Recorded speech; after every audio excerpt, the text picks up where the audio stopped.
Dorian Crittenton with a huge night as Andalusia upsets Montgomery Catholic 29-26, and Trent Taylor punches his ticket to the Super 7. James Redd along with Rick Rhodes. And Rick, this was a game in which started off, it was Montgomery Catholic's offense going pretty much according to schedule, but Andalusia's defense stepped up. Yeah, they really did. You know, we talked about the importance of red zone defense. That's kind of what got it started.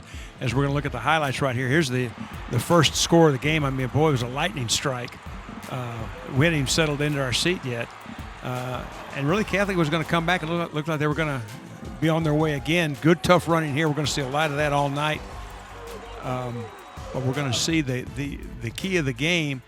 The first big key is going to be right here, a big interception. It looked like Catholic was going to go up 2 scores. And they looked like they will be up as much as 14 points, but Seegers had a lot to do with that. And then a short run by Jack Lathrop would even it up at 7 apiece, and then another uncharacteristic turnover by Montgomery Catholic. Those 2 turnovers were huge in this game.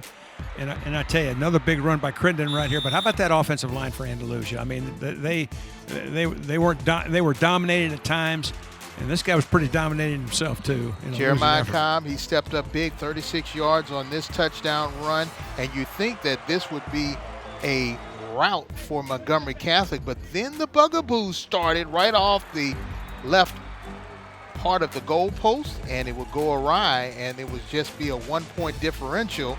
Interception here to try to keep Andalusia at bay, and the defense is stepping up big for Montgomery Catholic at that point, and they're able to get into the end zone and score, but on another 2-point conversion, they are stopped, and then it's just a 5-point advantage in favor of Montgomery Catholic, and that's where Andalusia starts to come back. Yeah, this is a big drive right here after it looked like maybe Catholic had regained control of the game.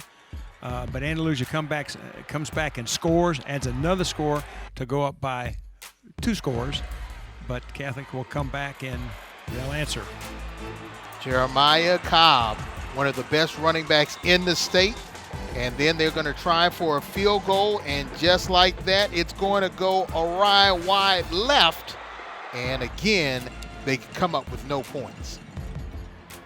Again, big, tough running by number 9. Crittenden again in the end zone, and this is not a replay, folks. Another missed field goal by Montgomery Catholic, and the defense relentless, getting a sack on McCreary. And Montgomery Catholic trying to cut into the lead, and they will score by Harkless, and they're going to try an onside kick. It's just a 3-point game at this point. But it would be Andalusia who would get the loose ball and retain possession. And then it would be the Crittenton show as he would try to get some tough yardage. But then it would be 4th and goal. They would turn it over on downs, put the pressure back on Montgomery Catholic. And the defensive stand of the night, 4 downs, really Catholic, the number 1 offense in the state, comes up with nothing, and Andalusia is the win. And Coach Taylor punches his ticket, and after the game, we had a chance to ask him, how does it feel to make it to the Super 7?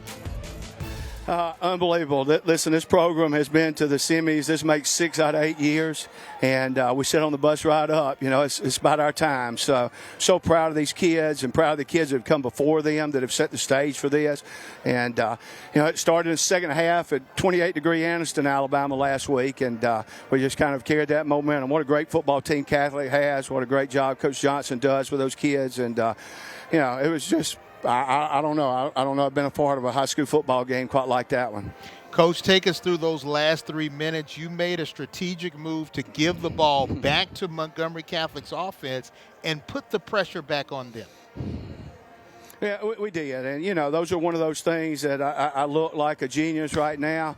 I got to be honest with you. You second-guess yourself. Obviously, I knew they were out of timeout. And the thing about it is they're so prolific on offense. Whether they had to go 70 or 80 yards or go 50, I don't know that it was going to matter. We were going to have to make some plays defensively. So, the only thing I thought about in retrospect was what a great kicker they had. But, again, you can't say enough about these kids. Coach, you used Dorian Crittenton a lot tonight. We knew Burnett was out with a concussion. Did you ever think that Crittenton had that type of offensive output in it? Yeah, we did, and listen. He was a tremendous player for us in junior high. And, missed a year of football, and really got his life straightened out. So I'm really, really proud for that young man. What did you tell him going into this game about his role in this game? Well, Dorian has been a defensive starter for us all year long, and so obviously, we took him off that side of the ball. We knew he couldn't, regardless of weather, couldn't hold up to something like that, and just said, hey man, it's your show now. They've kind of been a two-pony show all year long. Him and Jamarian have a 1-2 punch, and so tonight it was going to be on his shoulders, and what a great job he did to get that touchdown in the second half. Coach, what does this mean to the community of Andalusia to punch the ticket and go to the Super 7? I don't know if your cameras just showed the home side or the visitor side, but anybody watching tonight that saw that amount of people, up here. I mean, before tonight, we traveled 622 miles going to Tuscaloosa in the second round, going to Anniston last week. I guess going to Auburn will put us over 1,000, so I may get some shirts made that say Road Dogs. Coach, I know that you're celebrating tonight, but your initial thoughts on facing a very tough Cherokee County team in the state finals? I'd be lying to you. I don't even know what their school colors are, but to be quite honest with you, we'll work on that. Black and gold. Okay, very good. Well, we'll work on that starting in the morning. All right, Coach, congratulations and thank you. Yes, sir. Thank y'all.